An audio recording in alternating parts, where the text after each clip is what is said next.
ফিতা কাটা নায়িকা বলে বুবলিকে কটাক্ষ করলেন অপু বিশ্বাস।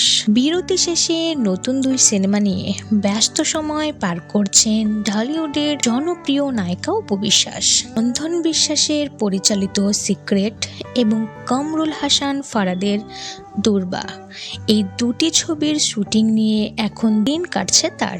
সিক্রেট ছবিতে নায়ক থাকছেন আদর আজাদ এবং দুর্বা ছবির নায়ক হচ্ছেন সজল।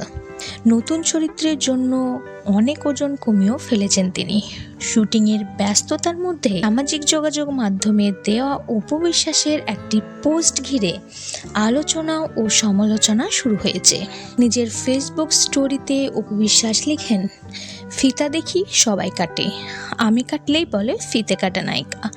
সঙ্গে জুড়ে দিয়েছে হাসির কিছু ইমোজি।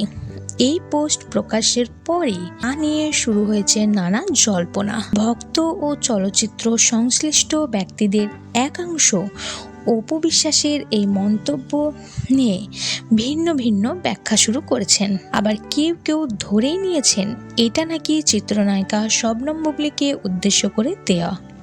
আর দেবে নাই বা কেন?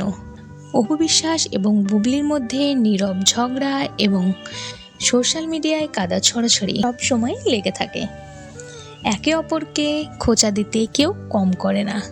তো বন্ধুরা, আপনাদের এই বিষয়ে কোনো মন্তব্য থাকলে অবশ্যই কমেন্ট করে জানাবেন। ভিডিওটি ভালো লাগলে একটি লাইক করবেন, চ্যানেল সাবস্ক্রাইব করে পাশে থাকবেন।